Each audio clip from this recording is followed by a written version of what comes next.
he was like, yeah, just don't get up to go to the bathroom. Sometimes the jaguars come out.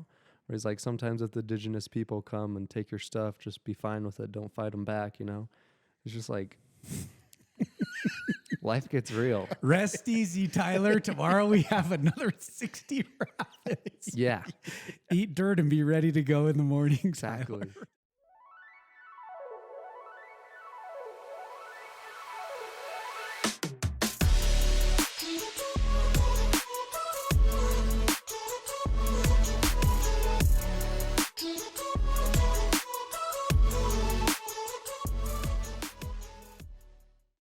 Good morning. Welcome to Brain Stoke. We are excited today to have Tyler Blocker in studio with us. He's actually in kitchen studio, which is great. Let's start off by thanking our sponsors, Aspire Counseling Network and Aspire Medical. We thank them for all of their backing and support. And this will be cool today because there's an amazing story that we have of struggle in Stoke. And thank you, Tyler, for being here with us. Yeah, of course. Yeah, this is gonna be awesome today. So, Tyler, you're a local boy here from Morgan County. You're 17 years old, right? You're a sponsored athlete, sponsored skier out of Snow Basin.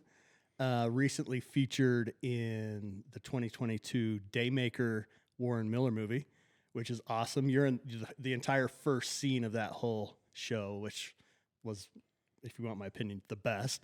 It was. It really was. Still the show for sure. We're going to hear a story today about resilience and overcoming some pretty heavy challenges. We know you're an entrepreneur. You're a doer. And we're excited to talk about you and your story and what makes you tick. So as far as intro, Tyler Blocker, let's do this. All right, I'm ready. Sweet. Favorite line at Snow Basin to ski? Honestly, it depends on the season. It changes every year. Yeah. Depends where the snow's like fallen and what's like filled in or not. Because I like the more extreme stuff, you know, up on Mount Ogden. Yeah. The mountain filled in big time this year. Tons of snow, right? Did. Over 600 inches of snow. So everything was skiable. Almost too easy in a way, right? Some of it was just not as challenging because it had just blown in and filled in so great, Yeah. right? I've probably skied lines this year that have never been skied ever in Snow Basin history. Yeah, that's awesome. That's amazing to me. It was that kind of a year where it just seemed like it kept coming and coming. And was there one in particular where you thought, hey, if it gets to this level, I'm going to send this or do this? It was nonstop. I remember I was with my friend Austin. He was staying at my house, and we got like 10 inches overnight, and we went up skiing. And then we got like another 10 inches overnight, and then wake up the next morning, and it's literally 33 inches overnight. Yeah, on the stake. Yeah. Yeah. Covered the steak, buried the steak. Steak's gone. It's just mind blowing. I think me and my dad did the math. I think we averaged like 5 or 6 inches every single day for the whole season. Unreal. A dream season. Yeah, it absolutely was. It absolutely was. Take us to the very beginning of Tyler Blocker. So we know you as this incredible stoked skier, you know, in our local community. You're doing things that, you know, all of us old guys, middle-aged guys, you know, dream of. And obviously you're leading a crew of skiers, you know, in our area who do insane things on skis, which is so fun. But how did it start? Take us to your childhood. What was the culture and vibe, you know, growing up that led you to, you know, to fall in love with skis? Man, I was a weird kid growing up. What made you weird? I was that kid in the middle of in the corner of the elementary school, just like, I don't know, playing with the bugs, or just a kid that's like, you know, what's wrong with that dude over there? I was that guy. I mean, I had friends. I didn't have much friends, you know, growing up. But Sammy Carlson, he's a professional skier. I just started watching his videos on YouTube, just like nonstop every day, 24/7. And that just inspired me so much to the point where like I started to ski like him because I watched him so much. I just took his style into my skiing. And then a big factor on that was actually me and Payson Norman, he was probably my best friend growing up. We would always try to like push our limits, whether it was on bikes, on the trampoline, on skiing. Like Payson pushed me so much younger to be where I am today. Along with my dad, he also pushed me in terms of technicality and skiing. And so just the inspiration of like all these older athletes and kind of like seeing their dream, and then having a buddy and a dad that pushes me along the way to get to that point. It's pretty. We know Payson, obviously. He's been on the podcast. He's an incredible cyclist. And so I had never put those two together, but it now makes sense to me that you've got two people, at a young age who are pushing each other, to do and become something.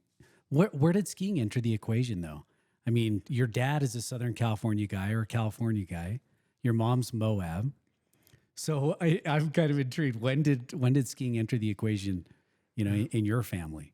Well, my dad skied a couple of times during college,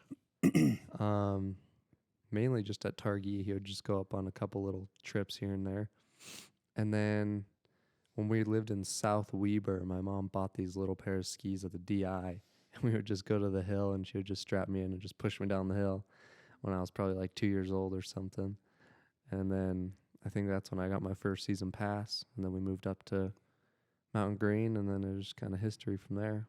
So as a I'm a volunteer ski patroller. I've talked about that a little bit up at Snow Basin for the last 9 years. And your dad, Rob, was often the guy ducking the ropes. But he always had Tyler in tow. Are we going to go public right now? Yeah, we're going public, Rob. Oh. His pass has never been caught. We've never taken the pass away. But Rob was always the one that was sneaking somewhere, and he was always had Tyler with him. And I was always a little apprehensive knowing Rob. He was ambitious and still maybe trying to figure out the whole skiing thing a little bit, but he was just going. He was sending constantly. And he was taking you with him always. Is that what, do you have memories of that? Oh, totally. Yeah, he would just huck himself off of things, and then he'd just be like, come on, it's the only way down. You just got to follow me. And I'm like 4 years old crying at the top of it. And I'm like, I don't want to do this. He just kind of forced me to do it, which I'm thankful that he did now. Definitely not in the moment. Yeah. But yeah, my dad has definitely taught me to be a little rebel sometimes. Yeah, your dad's not necessarily a rule follower, right? No, I'm not a real follower either, but that's what's endearing about both of you, really, is that you guys are doing it your own way. yeah. Oh yeah, we learned by ourselves. Yeah. I mean, we didn't have really big athletes at Snow Basin. I mean, I'm sure there was. We didn't know of any, or we didn't have like friends that were like really high up in skiing that we would really connect with. So we just kind of taught ourselves things. I mean, I'm a competitive skier, and I'll probably talk more about it when I went to the North American Championships. I was the only kid there that had never had professional training, ever. And so I don't know how that kind of arose, just kind of teaching myself. There's something there in your family that I love. We talk about Rob being a, duck in the ropes, but Rob is an incredible guy. And I think that what I love about him is he didn't necessarily grow up in Utah, didn't grow up really as a skier, right? And I love that he just thinks big, and there's something to that in your family culture. You're one of 4 children. You have a couple brothers. I want to get into that because it seems like all 4 of you are kind of pushing each other and competitive with each other. So we want to hear about that, but it's a fun family culture. Your dad's a doctor. He's, in my opinion, he's not your typical doctor, successful doctor, and yet super active. I love that he has a young soul. He just goes, which is awesome. Yeah, he most definitely does have like a teenager mind. Yeah, that's cool. Tell us more about that. Just culture growing up between, parents and siblings, and, the activity. It seems like this isn't a slouch family that's chilling on the couch and, staring at the screen all day, every day. Oh yeah, my mom was big on video games. I mean, no video games. We maybe owned a PlayStation for like a month, maybe. we sold it very quickly. My mom hated it. We weren't really allowed to watch TV much at all, so we were just kind of like forced to do things outside, but we had a passion for it. We loved it, and so I don't know. Me and my brothers and my dad have like a big thing for exploration and trying to figure things out, being creative. So we just kind of like pushed each other from there and just kind of got more and more like, even with like surfing. I mean, all three of my brothers, or all two of my brothers and my dad, we learned surfing by ourselves. Like, and we've only been surfing a couple of years in the ocean. I mean, it's a hard sport to learn. There's a lot of things that go into it, and we just kind of taught ourselves how to do it. And I would say we're not bad, but we're not that good, but still. But I know you Figure it guys. out. You guys are legit kayakers, Yep. right? We also taught ourselves how to do that one And too. you could probably do that competitively if you wanted. Yeah. Is from what I understand. You guys canyoneer like anybody else, right? I think you guys are. So there's always there's always an outrageous adventure associated with the blockers. Yeah. My dad, he always taught to learn with fear. He thinks fear is the best medicine for Interesting. things in life. So he brought us into extreme sports. How was that as a little kid? Can you think of a moment where, like, you were scared beyond everything as a little kid, and you knew you had to chase your dad? He was somewhere, whether it was skiing or kayaking or Yeah. whatever the case was. No, not even a little kid. Like still to this day. Like last summer when we went on a trip to Costa Rica, it was the scariest trip of my life. It was 2 weeks. It was 1 week on the coast surfing, and I mean I think the waves were like 18-20. So like that's 18-20 back. So however big that is face. And my dad would just paddle out, and all the locals were like, it's not safe to paddle out. You can't do that. And we did. Snapped his board in half, almost died. And then the week following that, we went and did this like a 3-night kayak trip. I think it was like 60 rapids a day that were class 4, class 5. It was just That's big boy stuff. scary. Scariest thing. And then we would sleep in the jungle after. And like we had one little guide, and we were just basically camping out there, and he was like, yeah, just don't get up to go to the bathroom. Sometimes the jaguars come out. Or he's like, sometimes if the indigenous people come and take your stuff, just be fine with it. Don't fight them back, you know? It's just like, life gets real. Rest easy, Tyler. Tomorrow we have another 60 rapids. Yeah, Eat dirt and be ready to go in the morning. exactly. Tyler. Have you ever seen your dad scared? I feel like he has been, but he doesn't show it. Yeah. And that's kind of an interesting question. I never really thought of it. But no, I don't think I've ever seen him scared. What is it about fear? What has he taught you about fear? I mean, obviously it's intentional. So what is it about that he's cued in on? I feel like fear is kind of like a stress. It's like a different type of stress. It's like a life-threatening stress. And in lots of moments in your life, whether it's in college or whether on your mission or like, you know, just figuring out life and all that type of stuff, you'll have that type of stress. And he wants me to able to manage that stress and funnel it in a good way.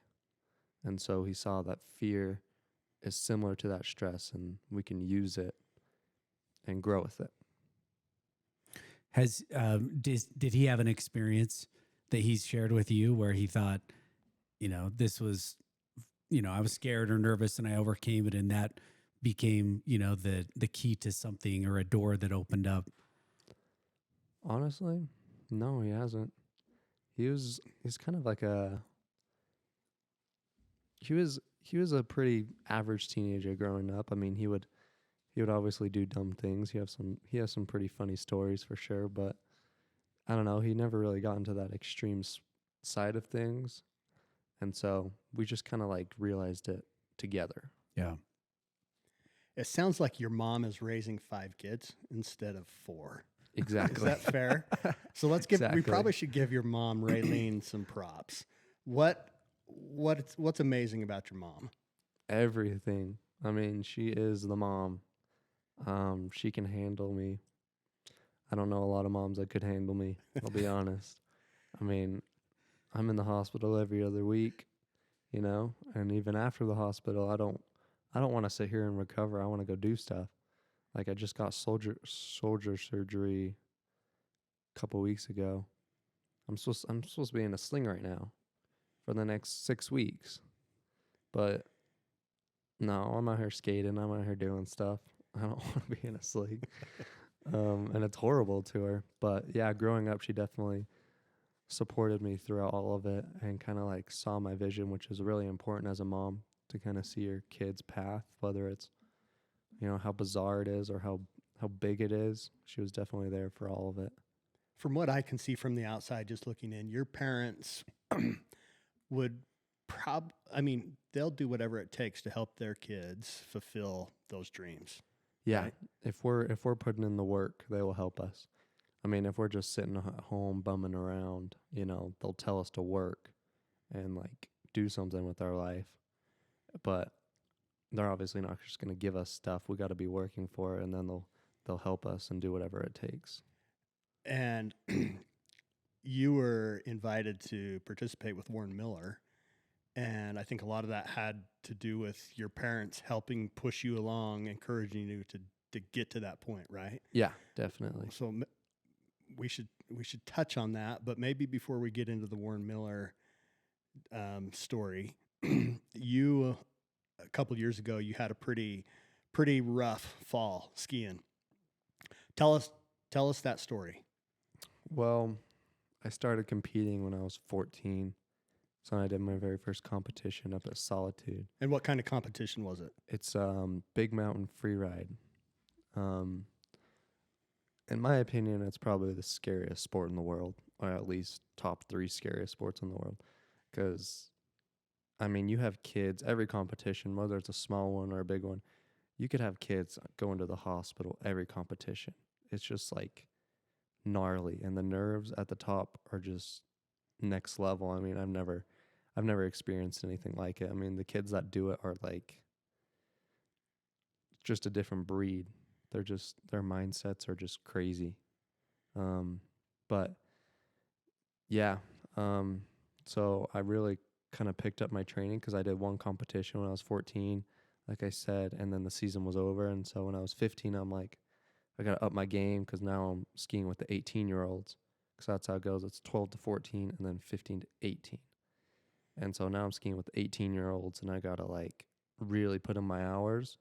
So that's when I did fully online school, and just skiing every day. Didn't have a car because I was 15, so I'd just take the bus, and my mom would just drop me off at Old Farm. It's kind of nice.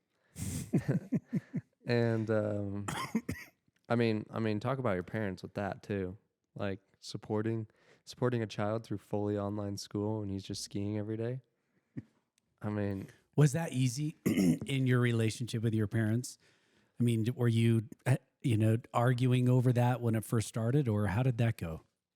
my dad totally saw it. He was like, yo, yeah, 100%. I mean, personally, we think a lot of high school is a waste of time, not like most of it, but there's a lot of wasted time in the day. And that really bugs me personally. I don't like to sit here and just waste time and knowing that I have one important assignment to do 3 hours down the road and I just have to sit here, where versus I can sit down and just grind it out in a couple of hours. And so my dad really saw that. My mom took a little convincing, but after she really saw my mindset, then she quickly switched. That's cool they got there. You're right. That is non-traditional in thinking, just the way that most families choose to go about it. But that's cool that they were supportive of you having a choice in the matter, which is unique. Yeah, especially for high school. I mean, normally high school kids just do whatever their parents say, or try to do whatever their parents say. Yeah. So you're going to Old Market, which is a very famous gas station in Mountain Green at the base of Trappers. Yep. That if you go in there, you know that you're in a unique place.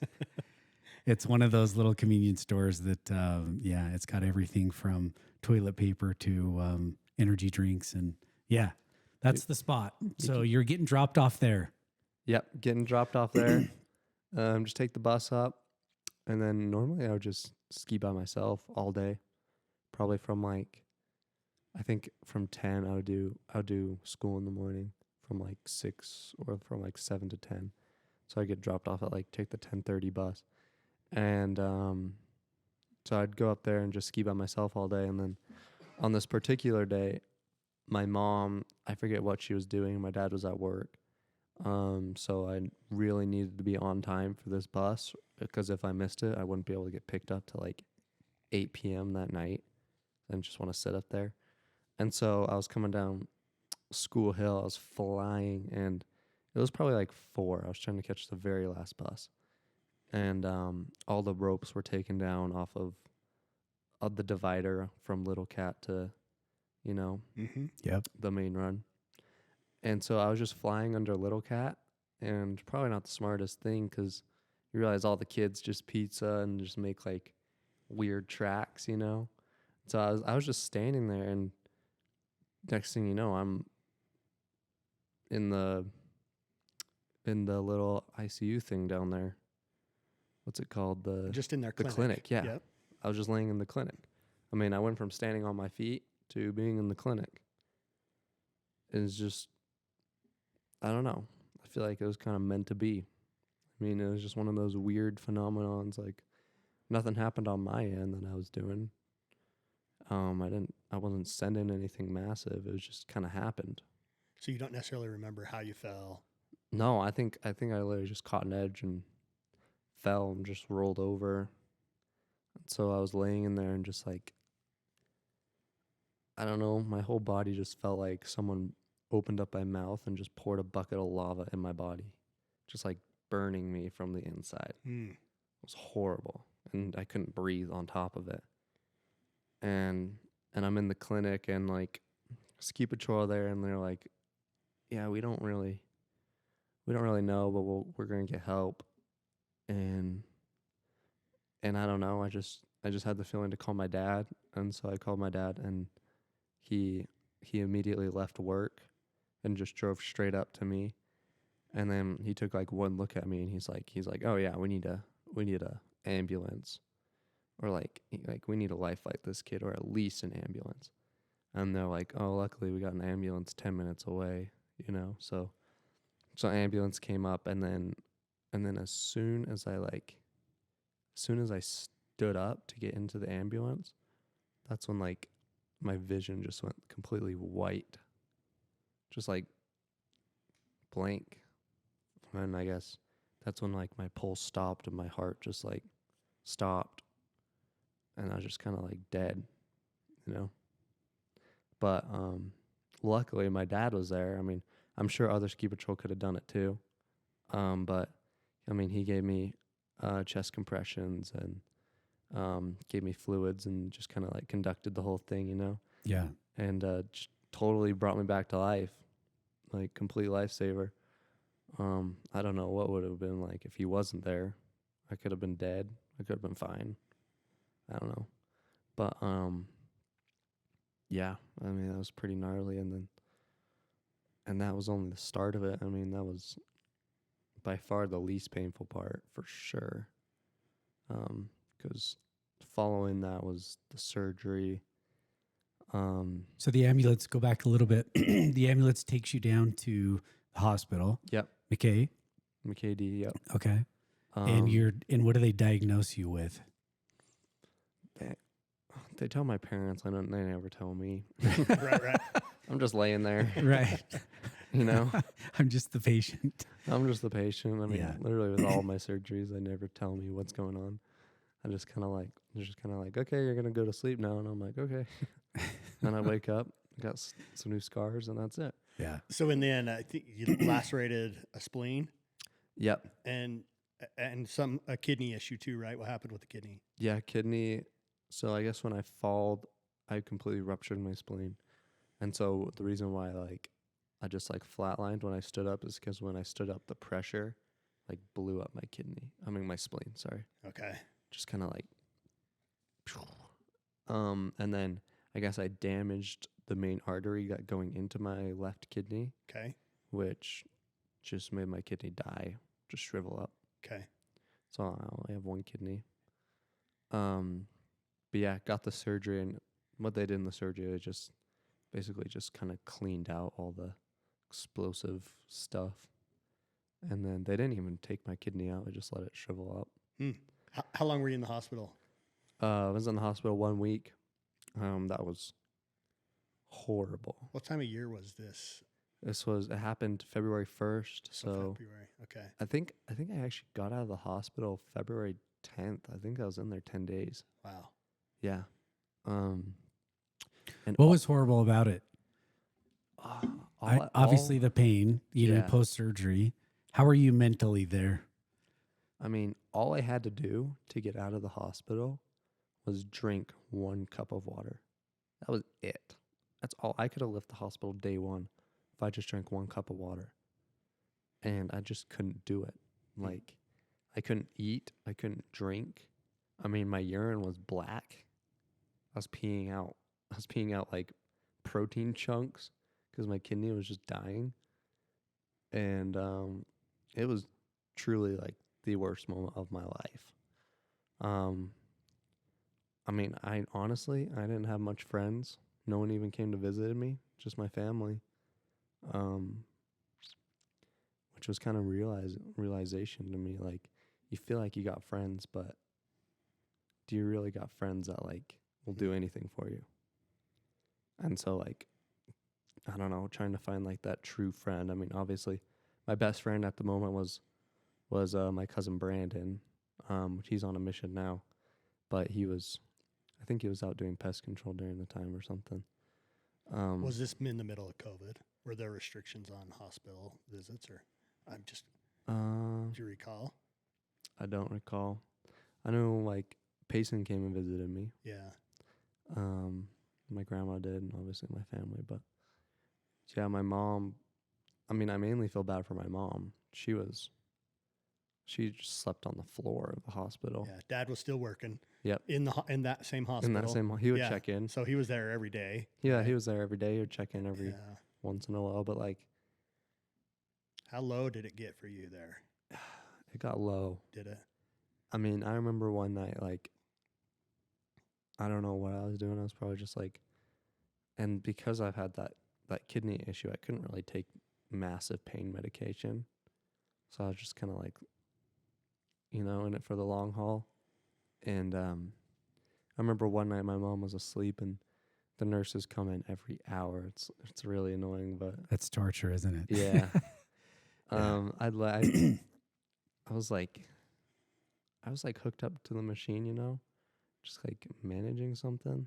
I don't even know. It was weird, but I told the nurse, I was like,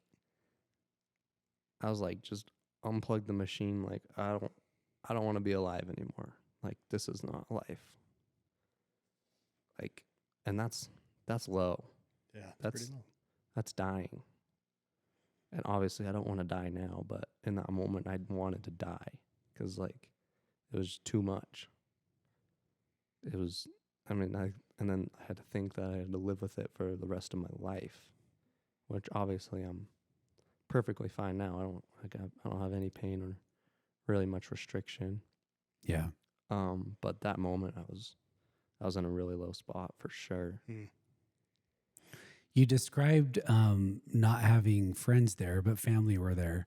In that moment, was it really physical pain that you were experiencing, or was it loneliness and just mentally you were fried and you just didn't feel well mentally? I think it was kind of both worlds. It was physically and mentally. And so that was really, really hard. Definitely really hard.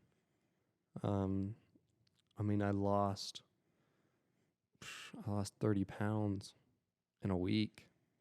I mean, I was kind of like this bigger kid. I played like football at the time.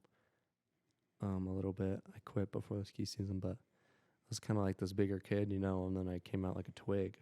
Yeah. So, yeah, it was definitely an experience.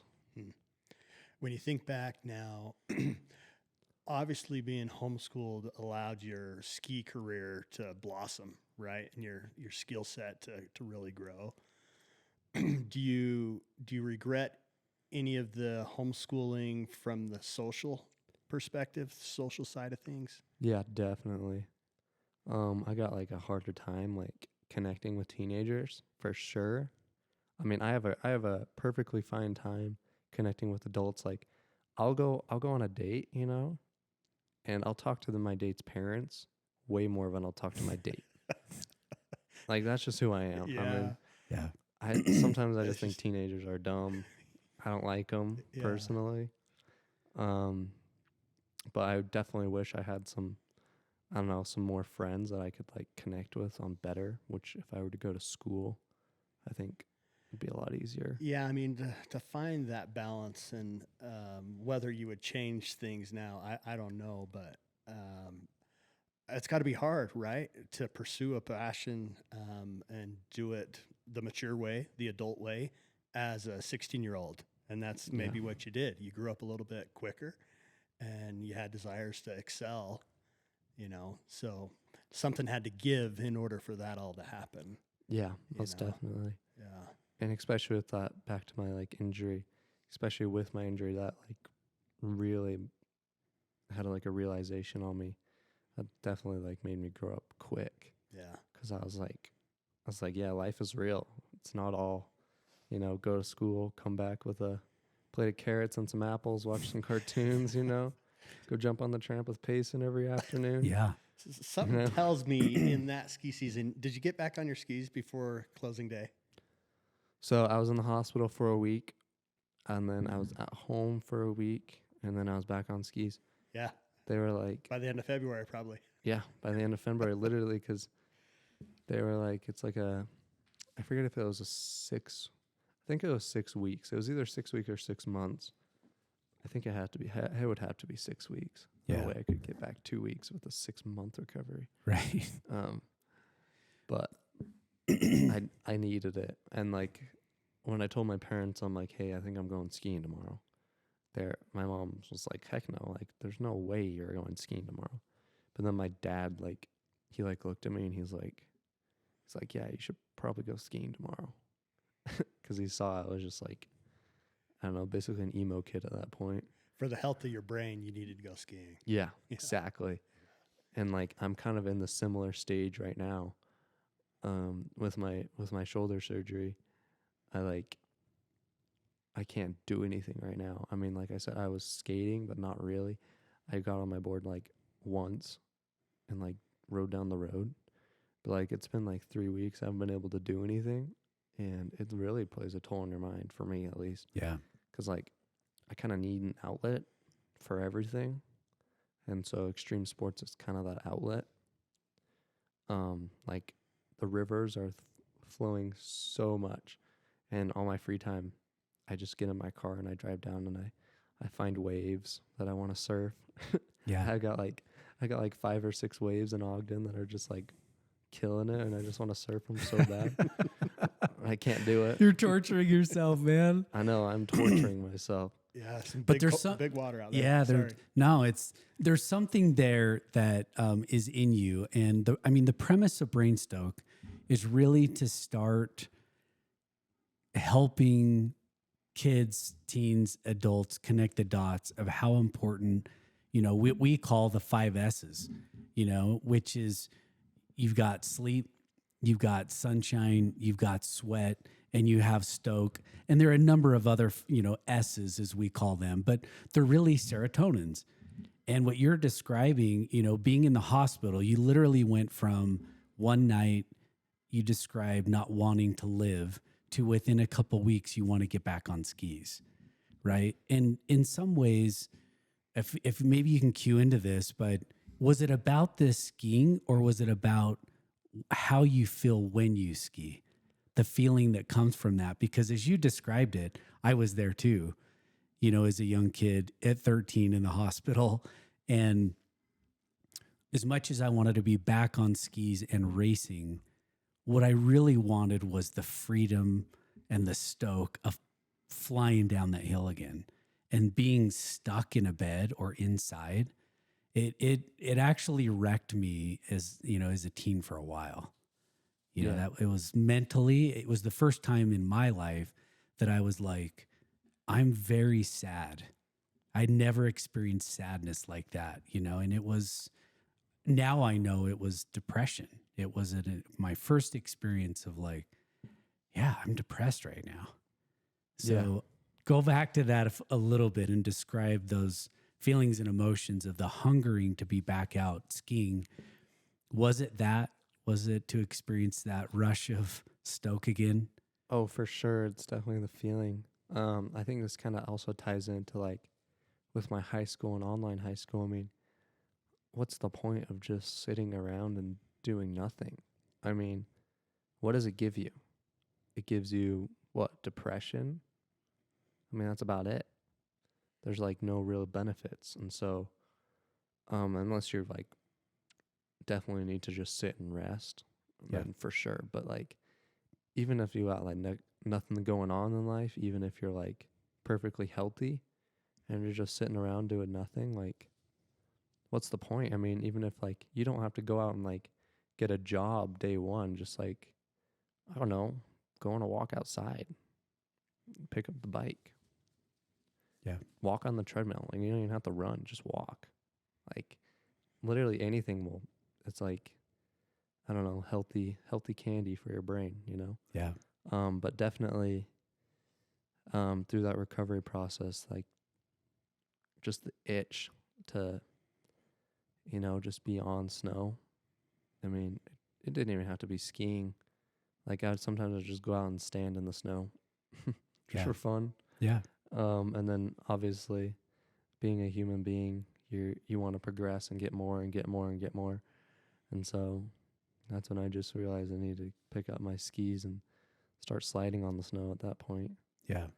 And I was totally confident with my ability of skiing that I knew I wasn't going to crash, because if I did crash, I could completely tear open my incision and then my guts are hanging out of my body and I'm dead. It's like it wasn't like a safe decision, but it was a needed decision for sure. Yeah. But as a teen, it sounds like you have already connected those dots for your life, that activity correlates to happiness. Being active in the thing that you're stoked about and being outside and doing that, whether you're winning competitions or not, activity equals happiness. Definitely. Movement equals happiness. Like, the only reason why I'm able to get through the shoulder surgery is because I run a mile every morning before I eat, before I do anything. And it just like puts my mind in a better spot. And it's just movement. Yeah.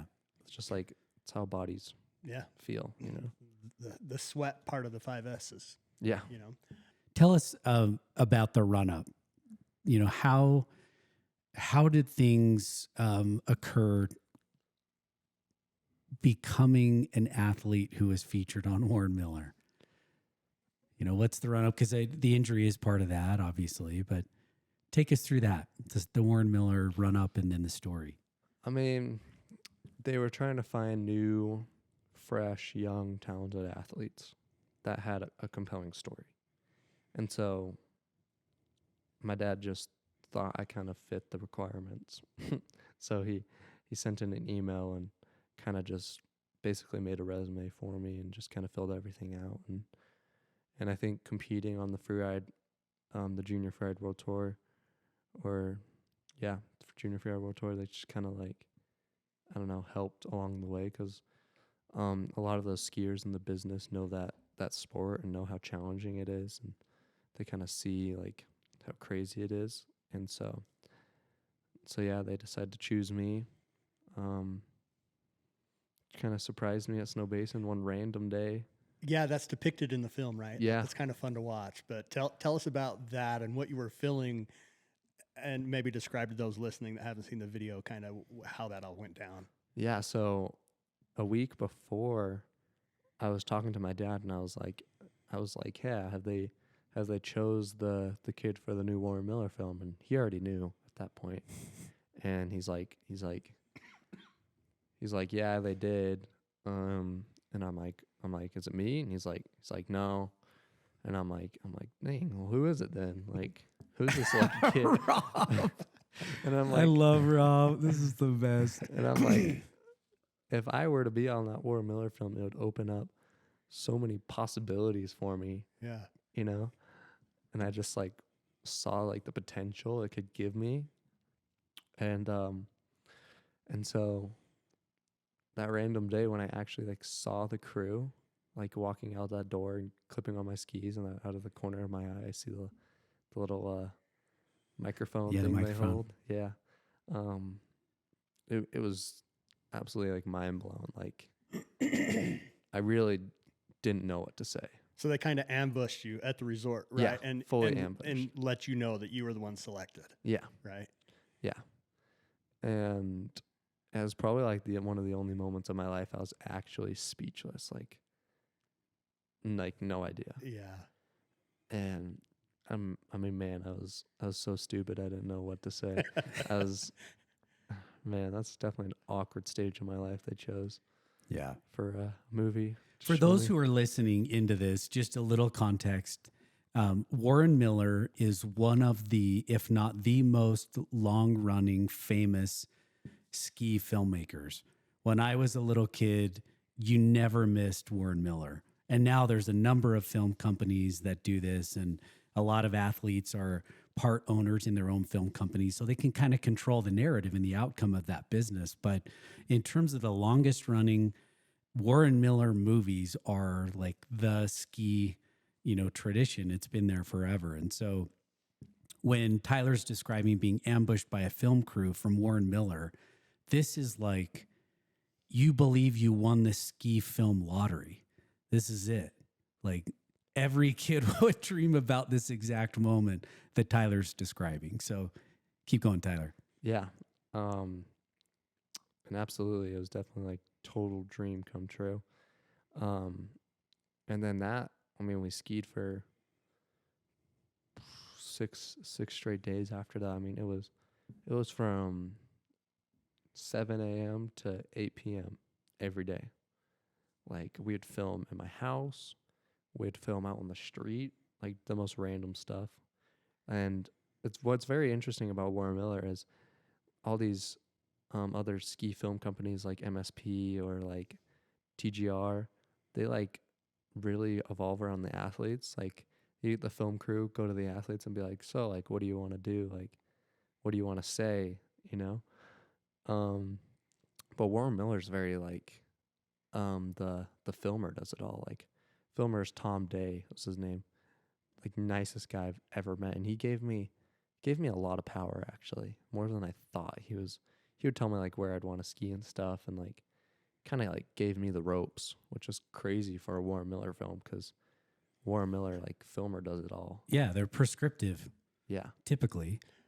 So this was in late March of 2022, right? So I think we had a kind of a batch of high pressure, meaning there wasn't a lot of great fresh snow, right? So that led to some challenges on finding some accessible lines and some good ski conditions, right? Definitely. It was. So how'd you overcome that, or what did you do to get creative? I looked for the higher things elevation wise. So we skied a lot of Mount Ogden stuff. And Snow Basin was like total open arms. I mean, there's no better resort to do it at than Snow Basin. Like the employees, Ski Patrol were so willing. Like they closed down all of Mount Ogden Bowl just so we could ski that, because they knew it was gonna slide and cause some dangerous conditions for other skiers. But I mean, they just like really helped along the way, for sure. Tyler, talk about the people you were with, though, because even as I saw the movie, I mean, it was a dream come true to be in Warren Miller, but who you were skiing with, I was like, these are dudes who, there was a time where they were on my bedroom wall. Yeah. I had posters of these dudes. Yeah, Johnny Mosley. Yeah. Like what is it? 3 times Olympic gold. Yep. Just nicest guy ever. I mean, all these guys, and Marcus Caston, Mm-hmm. Warren Miller star on Warren Miller every single year, just like kind of like the guy. And I would say Marcus and Johnny kind of have like similar styles. I mean, Warren Miller in general kind of has like a similar style for everything. And I'd say I kind of fit in the Teton Gravity Research style. Yeah. And so it's just kind of like a new thing for Warren Miller to have like a more diverse skier. And so to like mix the two, Yeah. it either could have gone really bad or really good. And I think it definitely went the better direction for sure. Yeah. It seemed like the hosts of it and Warren Miller was looking to become a little more progressive in the way that they film and what they shoot, and a little more freestyle, a little more free flowing, as opposed to it being kind of staged. You know, it seemed like is pretty free flowing that way, which is cool. Yeah, for sure. I mean, they definitely had me like say things like that opening shot. I had to like remake it like 5 or 6 times. I mean, I think we were there for like an hour before we actually started skiing. Luckily, they used my very first one. They didn't use a fake one that I just made up, probably because I was really bad at acting. Yeah, I basically had to learn how to act in a couple minutes. Yeah. I mean, I had to act a lot of things actually. Nothing ski wise. That was all fresh.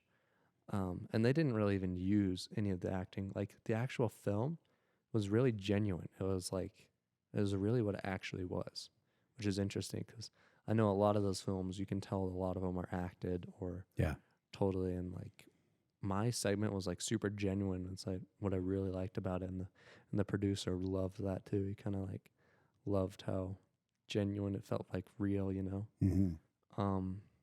But yeah, just kind of cool. What was the highlight of those days with that crew? I mean, It may have been actually in the film or not in the film, but what did you enjoy the most about that? just the people. I mean, you had Brooks Rowe from Snow Basin. He's their marketer. Nicest dude ever. I mean, like he would break his back for me. He'd like do anything for me. And then you had like all the producers and the people behind the camera and just like the coolest people ever. They're all just like friends with all these pro skiers and like they're pro skiers themselves. I mean, there was no one there that could, you know, huck a double backflip. That couldn't huck a double backflip and like land it perfectly besides my dad. and me. Honestly. He would have tried. He definitely would have tried. And Yeah. I tried during the film, the very last day, on this like super small jump. I was like, oh, it's the last day. I might as well just huck it. Yeah. And like almost broke my ankle. It's like 70 degrees outside. And when I went to pop off the jump, the whole jump collapsed. So I just like land on my neck basically. But the film happens and it's recorded, and then you don't necessarily know what the outcome is going to be. So fast forward to then when it is, you know, the opening night and you're there. Where did you go see it and how did that happen? Oh man, that was like so stressful. I remember it was in Orem, and I'm still this like, I don't really know what's about to happen. I mean, I filmed with Warren Miller for a week, sure. I never saw any of the clips. I never looked back to anything, never rewatched anything. And I just basically kind of like sat there and watched it all play out. Actually, I didn't even watch it play out. I just had a normal summer, like nothing happened. Yeah. And then that fall, I just like, Snow Basin just sent me like 4,000 posters they made of me, and they're like, yeah, you're gonna be signing posters for the next couple of days, and I'm like, dang, I'm just a regular kid. Like, why am I signing posters? So the PR world is about to unfold on you. Yeah, for sure.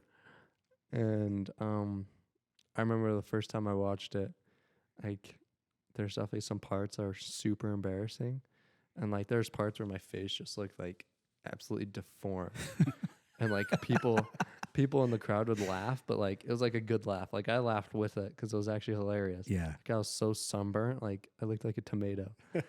And I just like, I remember watching it for the first time, super nervous. I was with the athletes. And I just kind of like, at the end of it, I just smiled through the whole thing. And I remember I just like, after it happened, I just walked out of the theater and I literally like jumped up and down and put my arms up, and I was like so happy it like actually turned out like super good. Yeah. Which was amazing. And then the kids were like, so, I don't know, they just loved me. Like, yeah. Sorry, go ahead. Finish Well, that thought. yeah, they just like, I don't know, they just really embraced me. Everyone embraced me. Like fans, like I'm kind of this new kid in Warren Miller. Normally you get the same athletes every year. Yeah. And especially people in Utah, obviously, but they definitely embraced me like hardcore. I mean, signing posters for all these kids and just meeting like their families and talking to them was just like, I don't know, kind of a cool opportunity.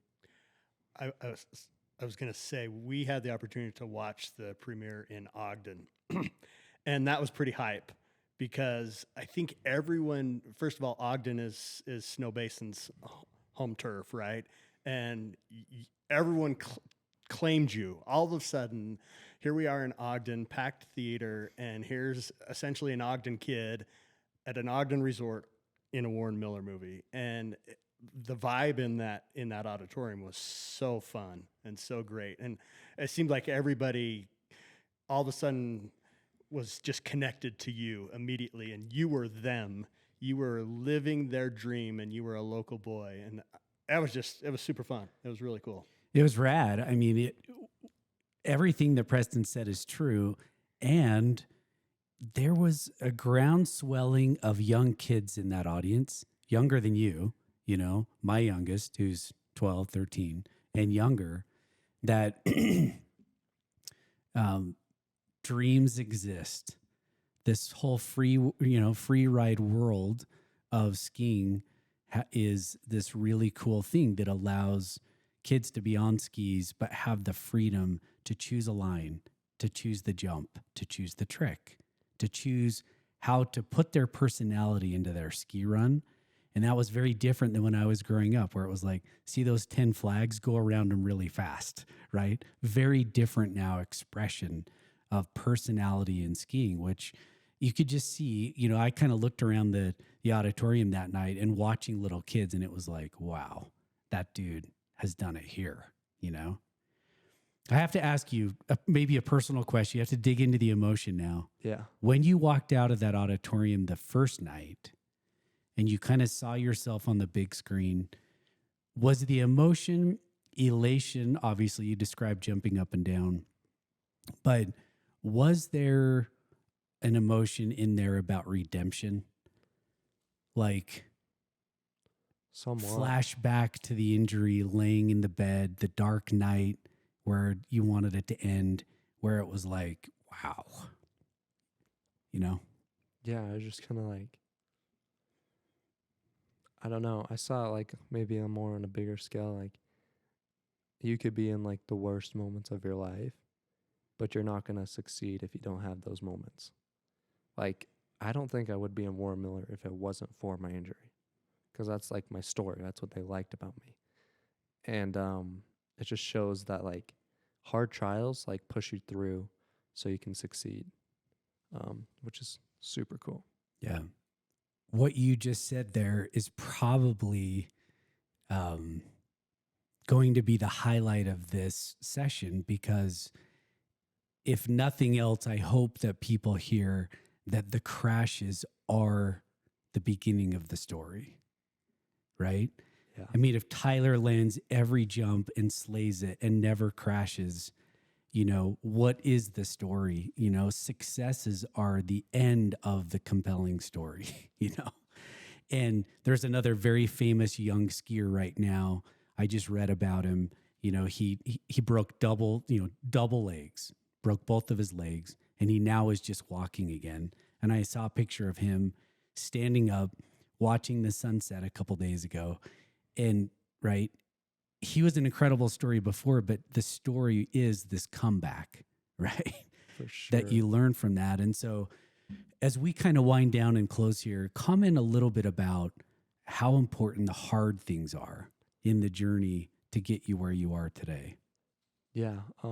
First off, that kid, his name's Kai Jones. He's actually one of my good buddies, and he's like experienced a lot of things I've experienced, especially now that I've been on Warren Miller and he's been on TGR as this kind of like fresh kid. I mean, he's obviously like way more legit and like next level, absolute insane athlete, but like we relate super well. I mean, at least I see it, and I talk to him pretty much like you're right. The day he stood up after he broke both of his legs was actually his birthday, and it was like the best gift he could be given, basically, is what For he told sure. me. And that kid has had a tough go. I mean, if you could get that kid on the podcast, that would be next level, because I kind of want to hear the stuff he has to say. But for sure, like, I mean, it could just be with life. It doesn't have to be with sports. Like trials. I mean, you could lose a job. You could, just whatever happens in life. But I think, I mean, I bring this back to my religion a lot of times. I think God has a plan for you. And I think he knows what needs to happen in order for it to happen, and in order for you to grow. Just kind of like you need those hard times, and then you also need resiliency to like get through those hard times. Like this season, like there's a cliff, and I'm just trying to land like a flat spin off the cliff, and I just kept hitting it, and I just kept landing, and like falling on my head nonstop, time after time after time after time, and it got to the point where like I hit it and like landed on my head, and I couldn't see out of my left eye for like 30 minutes. And Your mom's not listening. Go ahead. Keep going. and like to this day, I have not gone back and landed that flat spin, but next season I plan on going back and landing that flat spin. Yeah. I'm just going to try it until I can do it. And like, I mean, it's not even that cool. It's not like a massive cliff or anything, but I want it, Yeah. It's just like, I don't know what your passions can get you. You see yourself at a low level, and like maybe how you can get to the high level and just like never giving up, It's interesting to hear you describe there the cycle. And, Preston and I have been mountain bike coaches for a while. And with the teams that we coach, we teach them the cycle, the progression cycle. And the cycle is hurt, heal, adapt, progress. Hurt, heal, adapt, progress. And oftentimes when we get hurt, we will heal, but then we don't adapt. We hurt, we heal, and then we check out, right? Like, I don't want to do that again.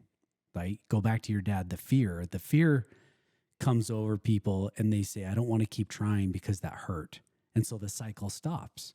But what you just described was hurt, heal, adapt. Adaptation meaning, can I mentally get back in the game and find the confidence because I overcame the hurt to go bigger, right? Progress. Hurt, heal, adapt, progress. And that cycle that goes on for people who stick with it is incredible, because what you just described is literally dying, being brought back to life, being depressed, laying in a hospital bed, and then you adapted. And from adaptation, you went into progression. And that progression now has led you've been in a ski film. You are one of the top free riders. You're sponsored by K2. You're sponsored by Fly Low Gear. And you've started a company that creates awesome ski socks called Line of Sight. And so all of the hard stuff, right? The crashes, the challenges that you've faced, that has created this ability to now have confidence and move forward. That, the crash and burns didn't lead to failure. They led to learning and growth and progression. And Ty, you're awesome, man. You truly are an inspiring kid. And I think that the crashes are as inspiring as the stuff you landed, and they've allowed you to continue to go bigger and bigger, in life. And I just think it's cool. As we close, freestyle any topic that you want to go on. Is there anything where you could say, you know, to peers or friends or family or anybody or all of them, just any last thoughts that you would like to share? I would say I'm just super grateful for everyone that's like helped me, especially for all the kids that are out there that are low, that just don't know what they're doing. Maybe they're in that hurt phase or they're in that adapt phase. Whatever phase you're in, like, just step one, just be grateful. Look at what you have. Like, I mean, you got a body at least. You got that. Just like look at the people that you have. And even if you have nothing, like, you always have something. There's always something there. And then like do something with it. Like use your resources to better grow yourself and use your pain to do something. Like, what's the point of having pain if you're not going to do anything with it, right? And so I'd just like to finish with that. It's awesome. Your conviction's remarkable, impressive. Your ability to embrace fear. So, loved having you on, dude. Yeah, Great story. Thank you so much. You've had your daily dose.